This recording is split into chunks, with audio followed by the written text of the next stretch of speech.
అమ్మా కవిత గారు, మీ statement చూసామమ్మా. Tank bund లో ఉన్న ఆంధ్రోళ్ళ విగ్రహాలు తీసేయాలా? ఏం పాపం చేశారమ్మా? ఆ ఎన్టీఆర్ గారి విగ్రహం ఉంది, ఆ ఎన్టీఆర్ గారి విగ్రహం కూడా తీసేయండి. ఎందుకంటే మీ నాన్నకి రాజకీయ భవిష్యత్తు ఇచ్చారు కదా, అలాంటి ఎన్టీఆర్ గారి విగ్రహం తీసేయండి. ఏమ్మా అదేం మాటలమ్మా? మీ నాన్న రాజ్యంలో అంతకాలం ఆంధ్రోలు తిట్టుకునే బతికాడు. ఆంధ్ర కుక్కల్లారా 24 గంటలకు కాల్ చేసి పని లేకపోతే తన్నెల కొడతాను.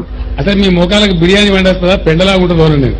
ఆంధ్రలో పుట్టిన వాళ్ళందరూ తెలంగాణ ద్రోహులే, తెలంగాణ దోచుకోవడానికి చూసే వాళ్ళే. ఈ రోజు కూడా ఆంధ్ర వాళ్ళు లేకపోతే హైదరాబాద్ లేదు. హైదరాబాద్ లోని ఇంత అభివృద్ధి చెందిందంటే ఆంధ్రోళ్లే కారణం. అసలు ఈ భారతదేశంలోని హైదరాబాద్ ఉందా లేదంటే హైదరాబాద్ లోని భారతదేశం ఉందో అర్థం కావట్లేదు మాటలు బట్టి చూస్తుంటే. భారతదేశంలోని ఎక్కడైనా ఎవరైనా బ్రతికే హక్కు ఉందమ్మా. ఒకడేమో తమిళనాడులో తయారవుతాడు, ఆంధ్రాలో ఉండకూడదని. ఒకడేమో మహారాష్ట్రలో తయారవుతాడు, ఆంధ్రాలో ఉండకూడదు, తమిళనాడులో ఉండకూడదు, తెలంగాణలో ఉండకూడదని. ఇలాగ ప్రాంతీయ విద్వేషాలు రచ్చగొట్టే మీలాంటి మూర్ఖులకి ఎంత చెప్పినా అర్థం కాదమ్మా. అసలు మీరు ఎందుకమ్మా పెద్ద ఏదో మీరు లేకపోతే ఈ ప్రజలు బ్రతకలేరు అన్నట్టు మీ రాజకీయ భవిష్యత్తు కోసం ప్రజలతో ఆడుకుంటారమ్మా. ప్రజల సెంటిమెంట్లే మీకు ఇంపార్టెంట్. వాళ్ళ సెంటిమెంట్లతో ఆడుకొని వాళ్ళనే బలిపసులు చేస్తారు. రాలేదమ్మా, సంపాదించారు కడుపు నిండగాను. మీ తండ్రి ఆయంలో సంపాదించారు, మళ్ళీ మీ తండ్రితోటి ఆస్తి గొడవలు వచ్చి బయటకు వచ్చారు. మీరు ఏదో దేశాన్ని ఉద్ధరించినట్టు. ఈ రోజు చెప్తున్నాను, మీకు ఒక్క సీటు మీరు పార్టీ పెడితే ఒక్క సీటు గెలిస్తే ఒట్టు మీరు కూడా గెలరు. ఎందుకంటే మీకు అంత స్టామినా లేదు. ఏదో ఆ టైంలో ఆ సెంటిమెంట్ మీద వచ్చేసారు మీరందరూ.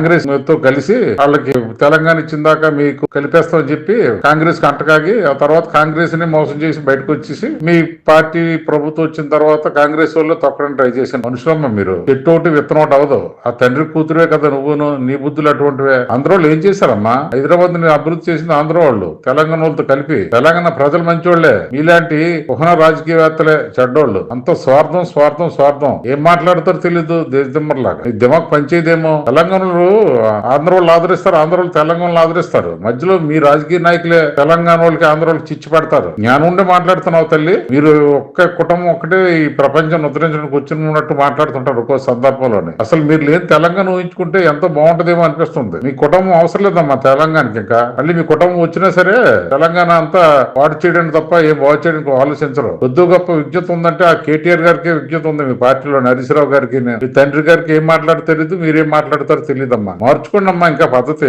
ఎంతసేపు సంకుచిత స్వభావం ఎంతకాలం బతుకుతారమ్మా? తెలంగాణ, ఆంధ్ర, కర్ణాటక, తమిళనాడు అనుకోని ప్రాంతీయ విద్వేషాలు రచ్చుకుంటే మీలాంటి రాజకీయ నాయకుల వల్లే దేశం ఎలా వెనకబడిపోతుంది. సమైక్యత సమగ్రత ఆలోచించాలమ్మా. ప్రపంచ దేశాలన్నీ అభివృద్ధి ఆలోచిస్తుంటే మనం మాత్రం మనలో మనం కొట్టుకొని చావడానికే మాటలన్నీ ఇలాంటి ఆడుకుంటుంటాం. మారండి అమ్మా, మారండి. ఎక్కడైనా మారండి. ప్రపంచాన్ని చూసి కళ్ళు తెరండి. అమెరికా అభివృద్ధి చెందిందన్నా, చైనా అభివృద్ధి చెందిందన్నా, సింగపూర్ అభివృద్ధి చెందిందన్నా ఇలాగ ప్రాంతీయ విద్వేషాలు రచ్చుకుంటూ కాదు. వాళ్ళు సహకారం అందించుకొని అభివృద్ధి పదం వైపు నడిచారు. మన అదృష్టవశాత్తు సెంట్రల్ గవర్నమెంట్ చాలా చక్కగా ఉంది కనుక నడిచిపోతుంది. లేదంటే మన దేశం కూడా ఈ రోజు ముక్కలైపోయే పరిస్థితి తీసుకొచ్చిండ్రు మీలాంటి వాళ్ళు. ఏ హక్కు ఉందని ఆంధ్ర వాళ్ళని విగ్రహాలు తీసేసి తెలంగాణ విగ్రహాలు పెట్టాలంటావమ్మా? మొన్న కూడా అలాగే రవీంద్ర భారత్ దగ్గర పెద్ద గొడవ చేశాడు. పెద్ద కవి ఎస్సీ బాలసుబ్రహ్మణ్యం గారి విగ్రహం పెట్టకూడదని. తెలంగాణలో ప్రముఖుల విగ్రహాలు పెట్టడం మంచిదే, అలాగని ఆంధ్ర విగ్రహాలు ఎందుకు తీసేయాలమ్మా? అది చాలా తప్పమ్మా. అది ఎక్కడైనా మారండి, మారుదారిని ఆశిద్దాం. ఆ విశ్లేషణ మీకు నచ్చినట్టయితే లైక్ చేయండి, షేర్ చేయండి, సబ్స్క్రైబ్ చేయండి. I media me Janardhan.